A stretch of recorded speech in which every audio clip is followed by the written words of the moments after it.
Par une nuit froide sur les toits de Paris, Benjamin, Dylan et Sandra se retrouvent plongés dans un univers digne de James Bond.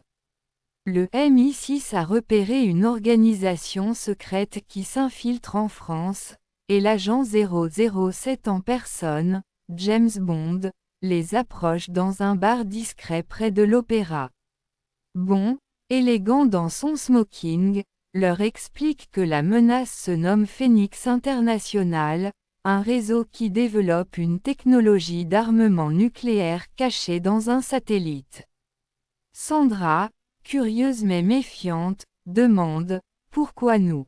Bond sourit « Parce que vous connaissez le terrain mieux que nous, et parfois, les familles voient ce que les espions ignorent. » La mission débute dans les rues sombres de Paris.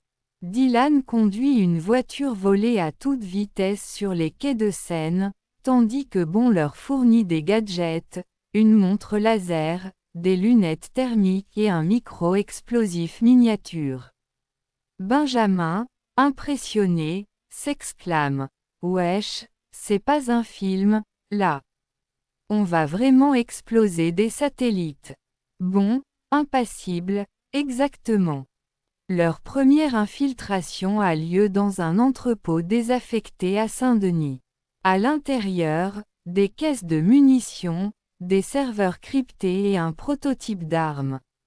Sandra parvient à détourner l'attention des gardes en prétextant livrer des documents, pendant que Bond neutralise deux hommes avec une précision glaciale. Dylan, lui, se bat comme dans la street, coups secs, insultes qui claquent, et une rage authentique. Benjamin active la montre laser et découpe une porte blindée, découvrant les plans du satellite. La mission se poursuit à Nice, où Phoenix organise une soirée mondaine dans une villa luxueuse en bord de mer. Habillée en smoking et robe de soirée, la BS Family fait son entrée aux côtés de Bond. Dans la salle scintille les lustres, le champagne coule, et au centre, l'énigmatique dirigeant de Phoenix, un milliardaire russe. Benjamin se crispe, c'est le même accent que Dimitri, son ancien harceleur. Sandra murmure, on dirait que nos fantômes nous suivent toujours. Bond engage une partie de poker tendue avec le chef ennemi. Dylan, en retrait, glisse discrètement une clé USB dans l'ordinateur du salon. Les fichiers révèlent l'activation imminente du satellite. Une alerte retentit, l'infiltration est découverte. La fusillade éclate dans la villa. Bond dégaine son Walter P99, Sandra se protège derrière une colonne, Benjamin et Dylan couvrent les arrières. Ils fuient par les jardins, poursuivis par des mercenaires armés. La scène finale se joue sur un toit, face à la Méditerranée. Le chef de Phoenix tente de s'échapper en hélicoptère. Bond court, saute, agrippe le train d'atterrissage.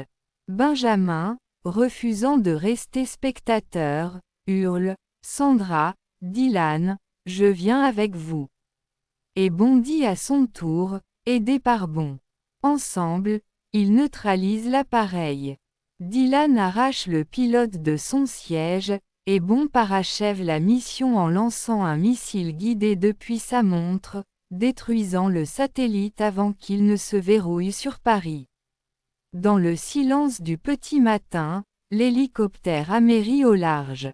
Bond, essoufflé mais maître de lui, serre la main de Benjamin. « Vous n'êtes pas des agents, mais vous avez fait preuve de courage. » Sandra, encore tremblante, regarde Benjamin dans les yeux. « On a failli mourir, mais on est ensemble. » Dylan, fier et sourire en coin, lâche « Franchement, c'était mieux qu'un film. » Bon, repartant déjà vers une nouvelle mission, conclut simplement « Le monde a besoin de familles comme la vôtre.